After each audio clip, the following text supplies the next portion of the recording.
أعوذ بالله من الشيطان الرجيم. بسم الله الرحمن الرحيم. الحمد لله رب العالمين، وصلى الله وسلم وبارك على سيدنا ومولانا محمد وعلى آله وصحابته الكرام أجمعين. maantay oo maalin axada bisha shawaal 19 1437 taariikha hijriga waafaqsan 24 bisha 7 2016 waxa ilaahay subhanahu wa ta'ala fadligiisa iyo ihsaankiisa oo ilaahay nagu waafajiyay halkan inaan ka bilaabano kitaabkan la yiraahdo Safiinatun Najaa. masjidkan la yiraahdo Masjidul Khaaliq ayaa dowrkii ugu dambeeyay kitaabkan aan ka bilaabnay oo sidan oo kale ilaahay noo waafajiyay ilaa kitaabka manhaajka ilaahay subhanahu wa ta'ala uu noo waafajiyay inaan daraasada ku gaarno fiqhiga. waxay ahayd dowrkii Masjidul Khaaliq aan ku aqrinaynay waxaan bilaabnay safiinada bisha Rabiicu Thaani kowdeedii 1423 bisha Rabiicu Thaani kowdeedii maalin axad ah ayaa halka ku bilaabnay. haddana waxaa la maray 1437 waa taqriiban muddo laga jooga 14 sano ayaa dowrkaas laga joogaa safiinahan ku bilaabaynay masjidka Masjidul Khaaliq ilaa manhaajka ilaahay fadligiisa iyo ihsaankiisa uu nagaarsiiyay 14 sano ka bacdi ya ilaahay subhanahu wa ta'ala wuxuu inoo fududeeyay haddana dowrkii fiqhiga inaan dib u bilaabano. ilaahay waxaan weydiisanaynaa subhanahu wa ta'ala bifadlihi wa mannihi wa ihsaanihi waxaan ku weydiisanaynaa sidii dowrkii horeba si nabadgelyo ah iyo deganaansho iyo tawfiiqdiisaba ilaahay uu noo siiyay haddana dowrkana in ilaahay tawfiiqdiisa iyo ihsaankiisa ilaahay noogu dhamaystiro ilaa qaayadeenna. ilaahayna subhanahu wa ta'ala waxaan weydiisanaynaa inuu qabuul ilaahay na siiyo. waxaan ilaahay agtiisa aan laga aqbalin waxay iska noqonayaan xutaala buunsha iska noqonayaan oo wax qiimo ah iyo wax wasni ah iyo wax miisaan male. cibaado waxaa jirta intaasoo sano aad ku daalaysay oo ku dhibtoonaysay haddana wajiga lagaaga dhufanayo wax ilaahay subhanahu wa ta'ala uu qalbigaaga ku daalacday oo wanaagsanayn awgeed. marka ilaahay ikhlaasna hana siiyo qabuulna Allah nagu arzuqo darsigana Allah noo dhamaystiro ilaa qaayadana aan ka gaarayno kitaabka manhaajka ilaahay subhanahu wa ta'ala fadligiisa Allah noogu dhamaystiro sida sawaabka ah ee toosana ilaahay u raali ka yahana ilaahay hana waafajiyo. intaas ka bacdi kitaabkan Safiinatu Salaad waa kitaabka bidaayada fiqhiga ah ama ahkaamta bilow iyo asaas u ah. qofkuna sidiisaba haduusan asaaska ka toosin nihaayadana kama tooso. guriga waad ogsoontiin guriga uu ka asaas adag yahay oo asaaskiisa looga dadaalo oo asaaskiisa shubka iyo birta loo adkeeyo waa ka adkaysi badan yahay guryaha kale. qofka bini aadamkuna waa sidaas oo qoontiisa markuu bayska hoose uu iska dhiso oo bilowga uu iska dhiso nihaayadiisuna waxay noqonaysaa nihaaya mushriqa. dhammaad waxay noqonaysaa iftiin iyo nuur leh. waxay noqonaysaa qof cilmigu uu u furmay oo aqoontana ilaa xad mustawa wanaagsan ka gaara. laakiin qofku haduuba tacliimta marka horeba manhaaj iyo Bukhari uu ka bilaabo wuxuu noqonayaa qof waqtiga iska lumiyay waxna aan faa'iideysan.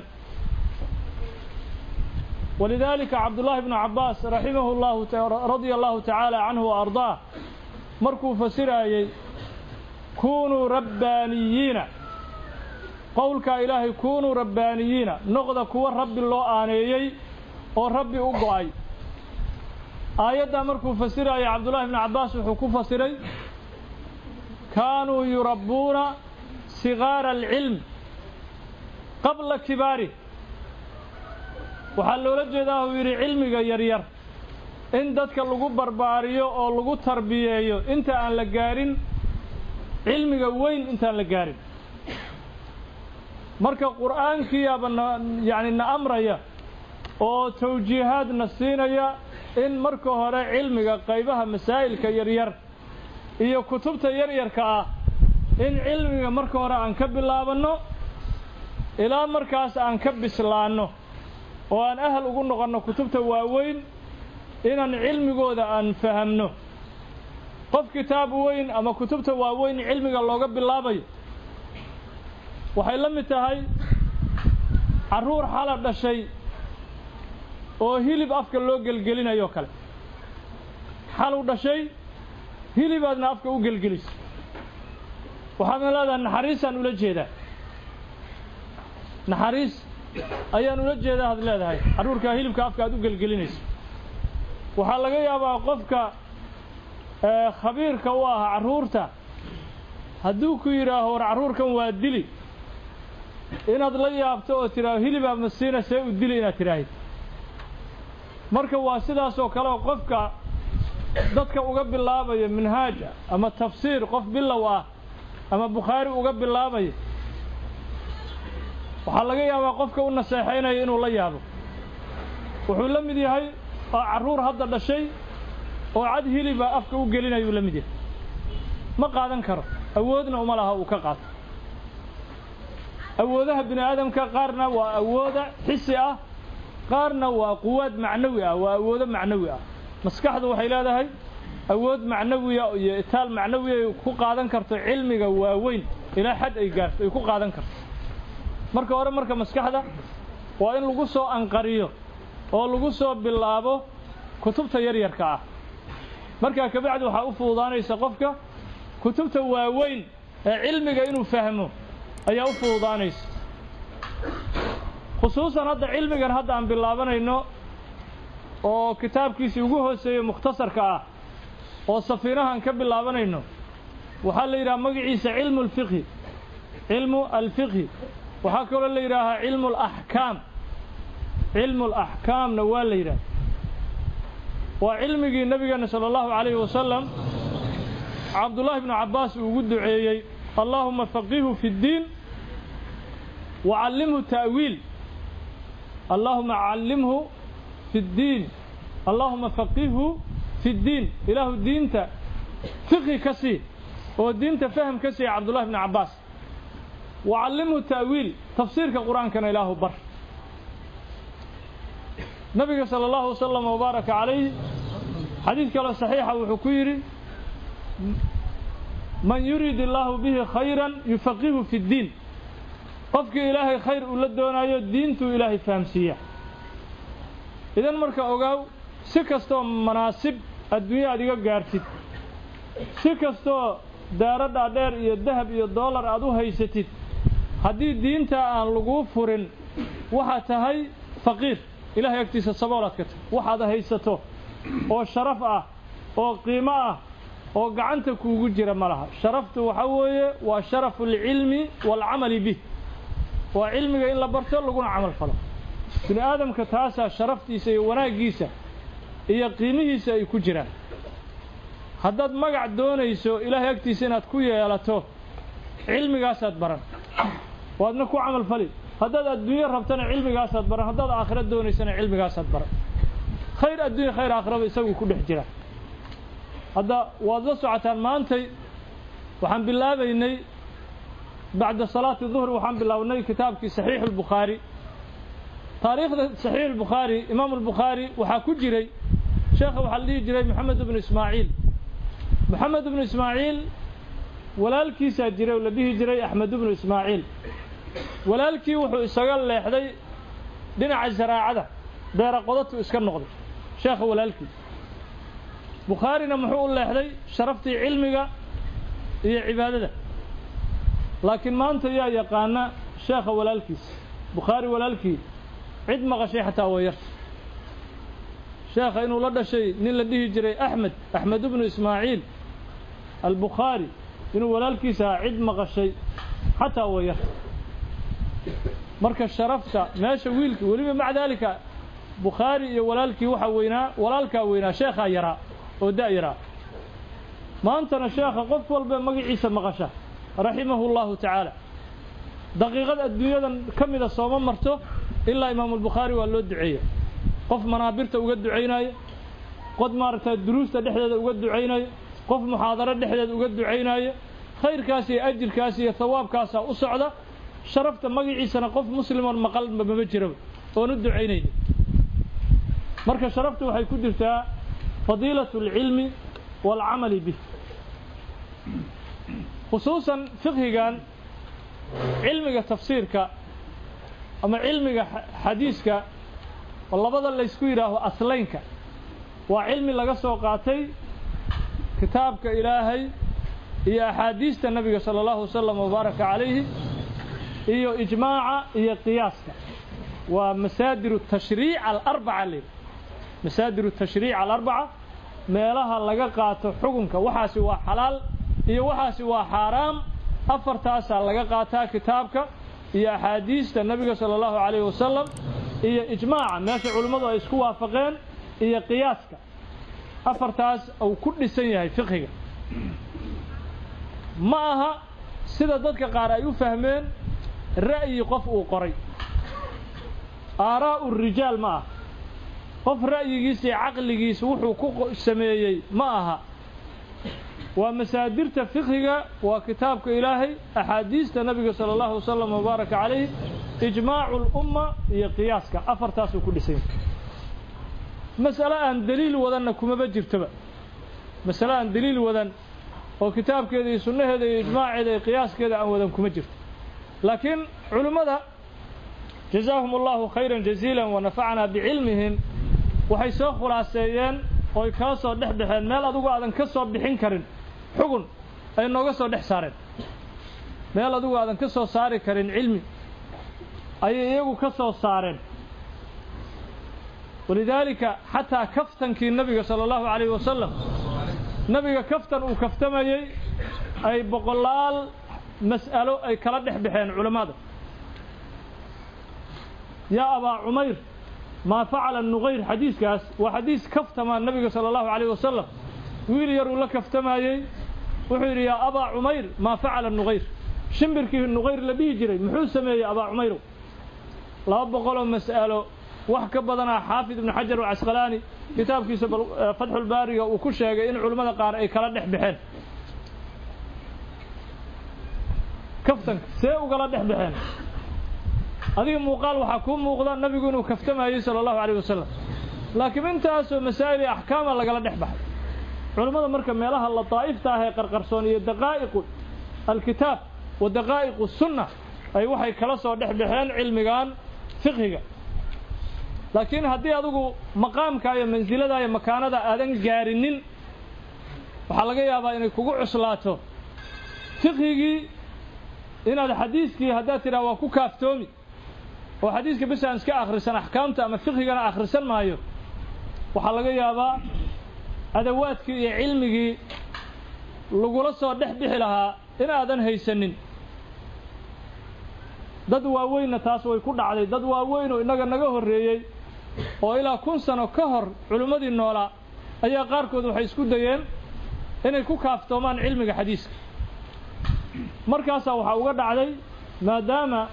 cilmiga xadiiska faham daqiiqa uu u baahan yahay ayaa waxay iftoodeen masaa'il sida sawaabka iyo sida saxda aan waafaqsanayn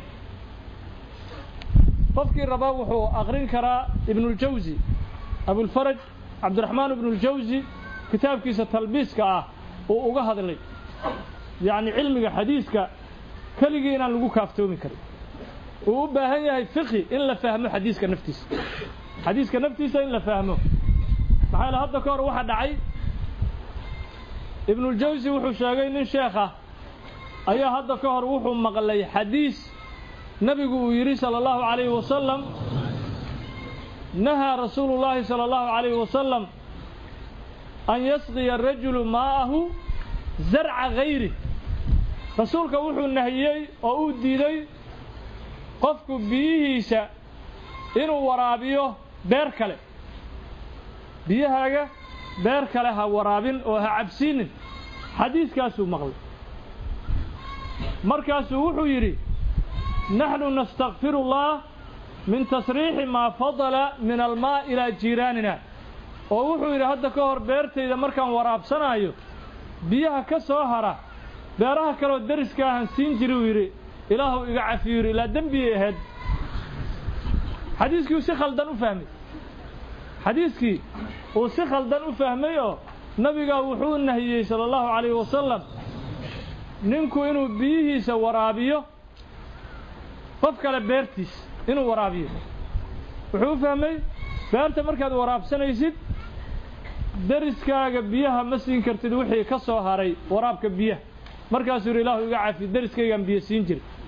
si khaldan u fahmay marka sheekh faqiiha cilmiga xadiiska iyo fiqiga isku yaqiinay ayaa u naseexeeyay wuxuu yiri wala jeedada laga leeyahay waxa weeye haweenka gaalada laga soo qafaasho dagaalka gaalada lagu soo qabto oo sabaayaadka loo yaqaan oo adoomada ah haday uur leedahay ninkii soo qafaasho oo qismi ahaan qoonda ahaan ay ugu soo aado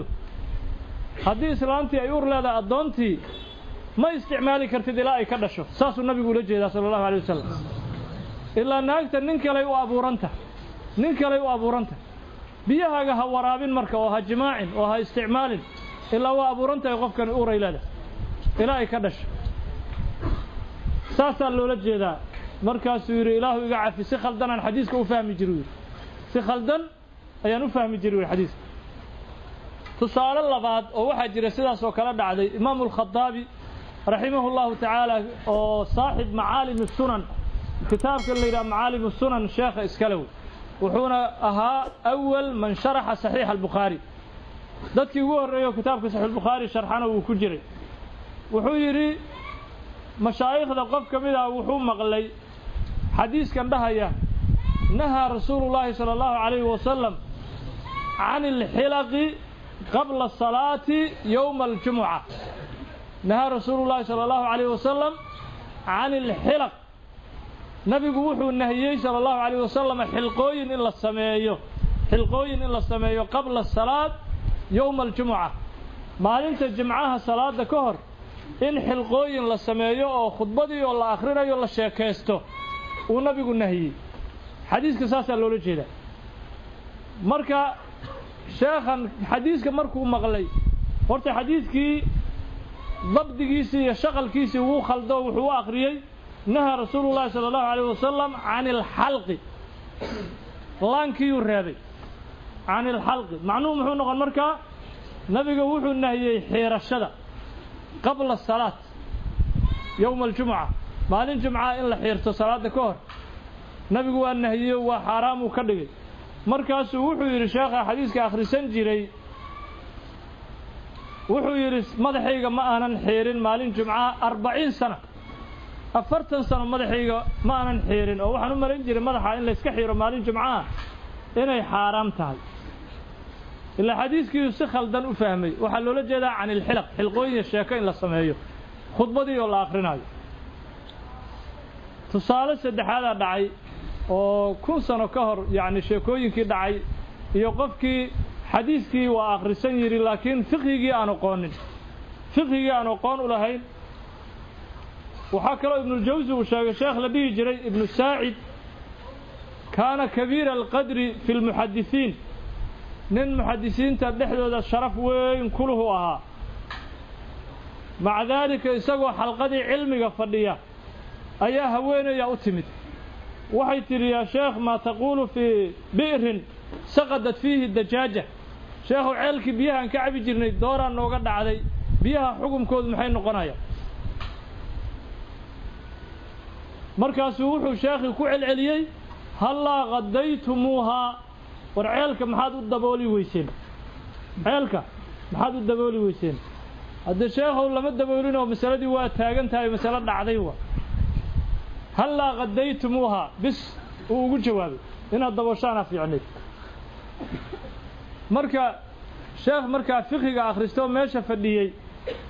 ayaa wuxuu yiri islaan yahay biyaha fiiri hadday qulatayn gaareen oo biyaha ceelku ay qulatayn yihiin ma nijaasoobaan ilaa inay isbedelaan maahan hadday laakiin qulatayn ay ka yar yihiinna waa nijaasoobeen iyadoon isbeddel loo fiirinayn waa masalo basiida iska ahayd marka dad waaweyn oo ahlul cilmi ah oo isku dayay inay xadiiska kaliya ku kaaftoomaan ayagoo macaanidooda si daqiiqa macnihii xadiiskiiba aan fahmin ayaa xukun ka qaadan waayay marka maxaa la rabaa aljamcu bayna alxadiisi waalfiqh qofku inuu isku darsado xadiiskii iyo fiqhigii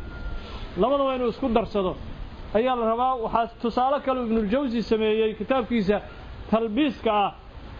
wuxuu yidhi haweenayaa waxay u timid caliy bnu daawuud almuxadith alkabiir sheekha caliy bnu daawuud la dhihi jiray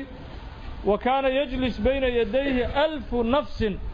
kun qofoodaa cilmiga xadiiska ka dhagaysan jirtay kun qofood ayaa cilmiga xadiiska ka dhagaysan jirtay sheekha marka way u timid waxay tidhi xalaftu bisadaqati izaari waxaan ku dhaartay sheekhow maradayda inaan sadaqaysto ee sharciga islaamku muxuu waajib iga dhigaa maradayda inaan sadaqaysto ayaan ku dhaartay markaasuu wuxuu yidhi markii hore marada imisaad ku soo iibsatay waxay tidhi waxaan ku soo iibsaday 22 dirham 22 maalmood soon uu yidhi marka soona kugu waajibay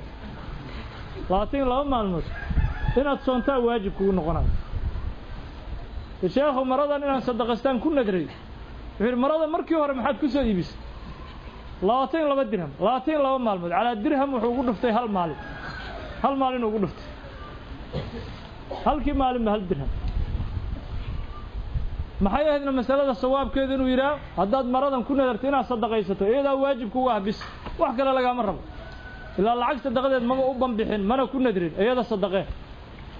maca daalika waxaa hortiisa fariisan jiray ilaa 1000 qofood ayaa cilmulxadiis ibnu saacid ka dhagaysan jiray sidaas awgeed waxaa loo baahan yahay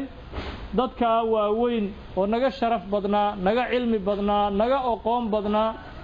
haddana luqa alcarabiya nooga aqoon badnaa qarnigii nabigana aad ugu dhowaa sallallahu calayhi wasallam innagu waxaan joognaa gabagabadii noloshii aakhiru zamaankii aan marayna dadkaas ayay u suurto geli weysay inay dhahaan xadiis kaliya ku kaaftoomaynaa biduuni fiqhi ayadoon xadiiskii fahmin macnihiisii iyo ahkaamtiisii marka waxa la dooni mar walbaba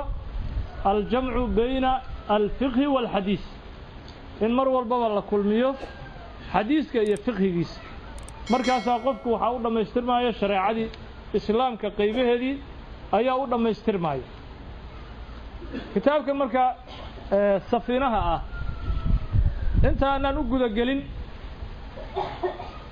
waxaan ka tarjamaynaynaa oo taariikh yaroo kooban aan ka sheegaynaa sheekhii iska lahaa oo kitaabka qoray oo alifay sheekha waxaa la dhihi jiray magaciisa saalim aabihii waxaa la dhihi jiray cabdullah awowgii waxaa la dhihi jiray sacad awowgiisa kale cabdullah awowgiisa kale samiir waa saalim ibnu cabdillaahi ibnu sacd ibnu cabdillaahi ibnu samiir alxadrami ayaa la dhihi jiray sheekha kitaabka alifay sheekhan wuxuu ku dhashay dhulkan yaman gaar ahaan qaybtan la yidhaaho xadramowt ayuu sheekhu uu ku dhashay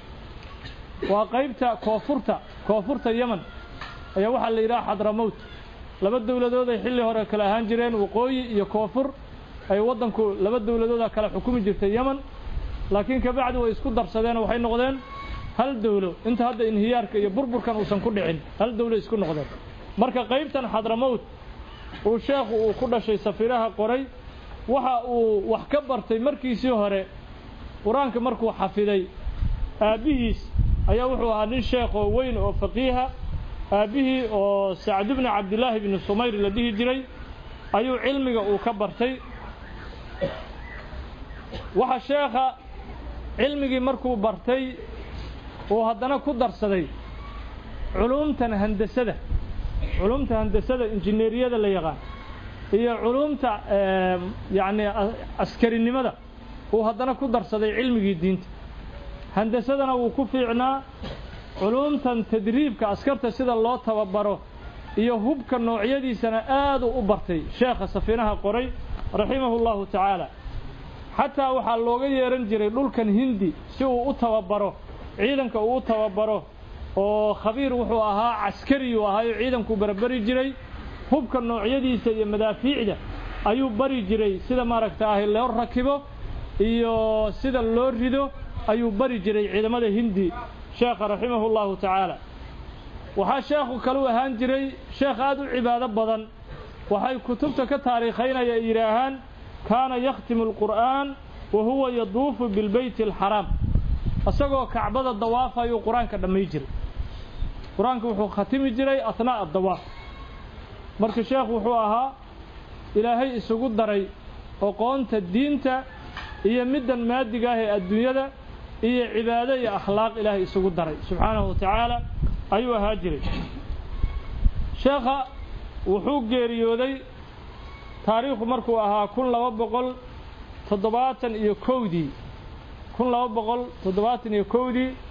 ayuu sheekhu geeriyooday Salim ibn Abdullah ibn Sa'd al-Hadrami sheekha kutubta uu qoray waxa kamid ahaa kitaabkan hadda maanta halkan aan ku bilaabanayno oo safiinaha ah iyo kitaab la yiraahdo al-fawaid al-jaliya fi zajri an ta'adi al-hiyal ar-rabawiyya oo uga hadlayo ribada in la xiilaysto inay xaraamta ribada in si gaadma ah iyo magac kale iyo shaati kale in ribada inta loo geliyo aad tiraahid anigu riba beecaygu kuma dhisna oo beec xalaal ah oo nadiif ah ayaa beecaygu ku dhisan yahay inaad tiraahid oo xiilada ribada la iska ilaaliyo oo kitaab ka alifay sheekh rahimahullahu ta'ala kitaabkan markaas safiinaha waa kitaab mukhtasara oo aad u yar aad u gaaban laakiin waa kitaab nafcigiisu uu ballaaran yahay nafcigiisu uu aad u ballaaran yahay waana kitaab ilaahi subhanahu wa ta'ala qabuul uu siiyay oo sheekha ilaahi uu ka aqbalay subhanahu wa ta'ala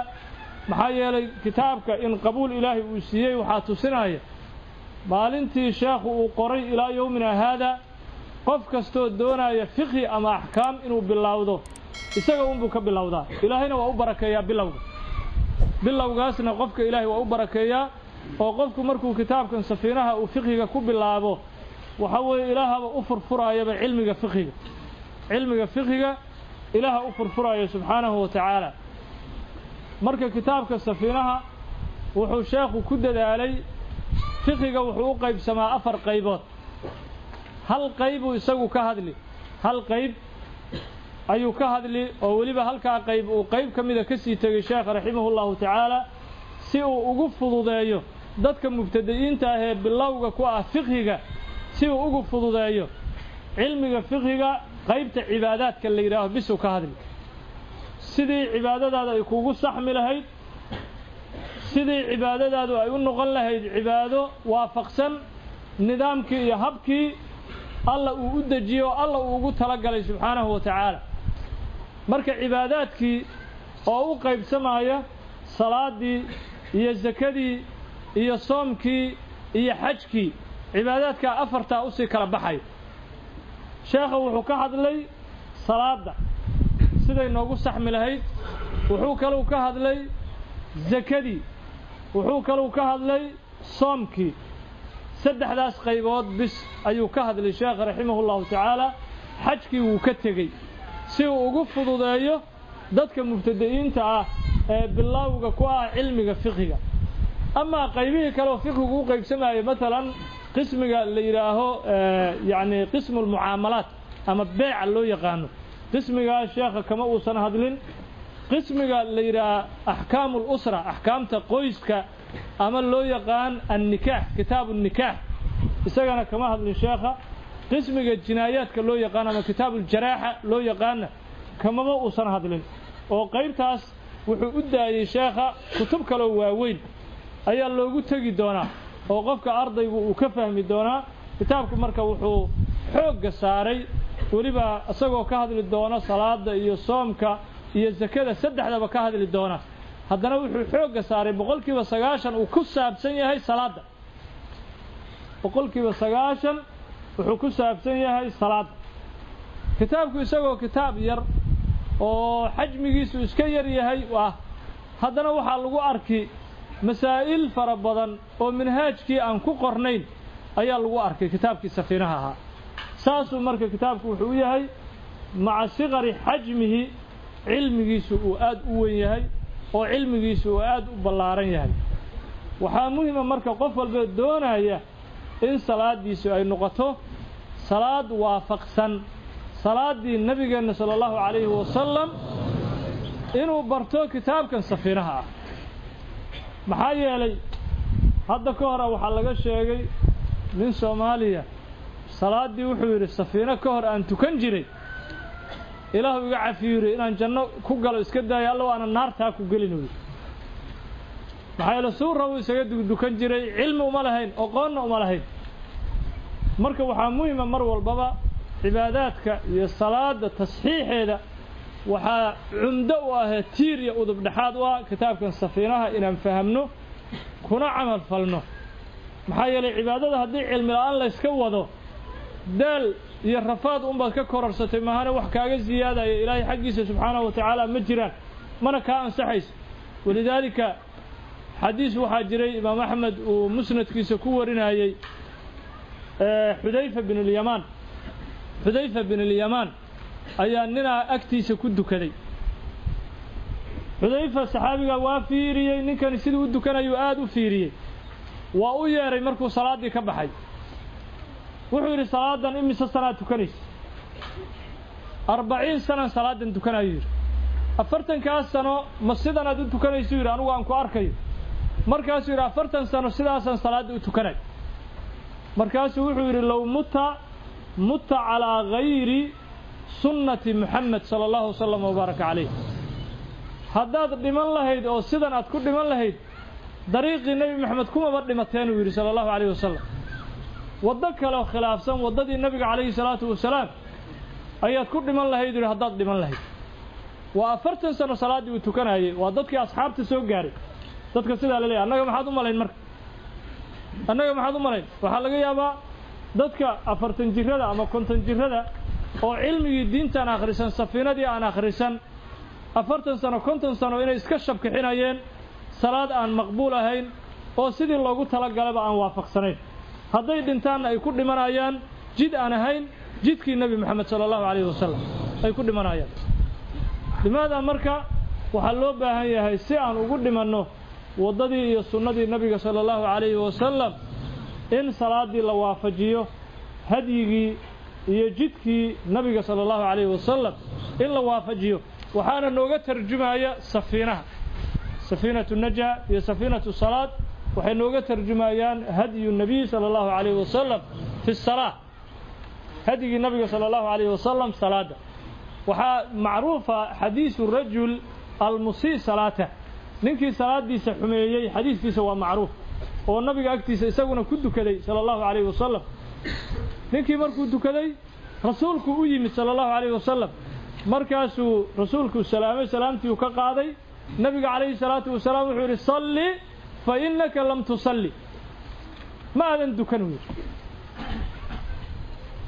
adan dukane hadda dukuu ku yiri nabiga alayhi salaatu wasalaam marka taa xadiiska muxuu daliil u yahay qofku haddii salaadiisii cilmi uusan ku salaynin in la dhihi karo ma dukan afcaal kasta iyo cibaado kasta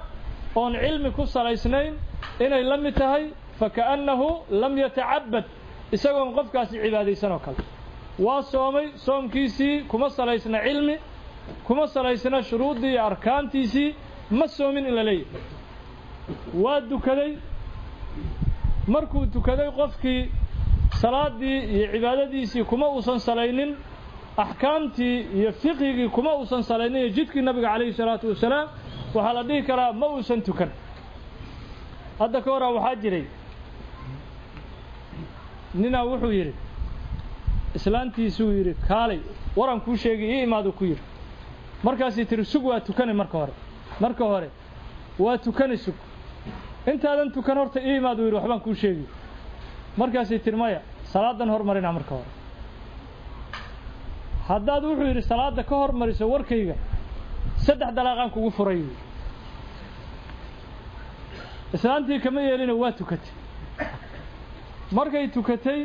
ay u timid maxaad iga iimaanu yiri dawaaba ku furay dalaaq mucallaqa dalaaqaagi wuxuu ku xiraa salaada inaad hormariso oo warkayga aad ka hormariso salaada hormariso maaha maxaad noo yaalo yiri marka ولا جهوير waxay tiri warbal aan meelaha culimo iyo aan raadino si fudud oo aanan filaynan ku kala tagnay bal culimo aan raadsan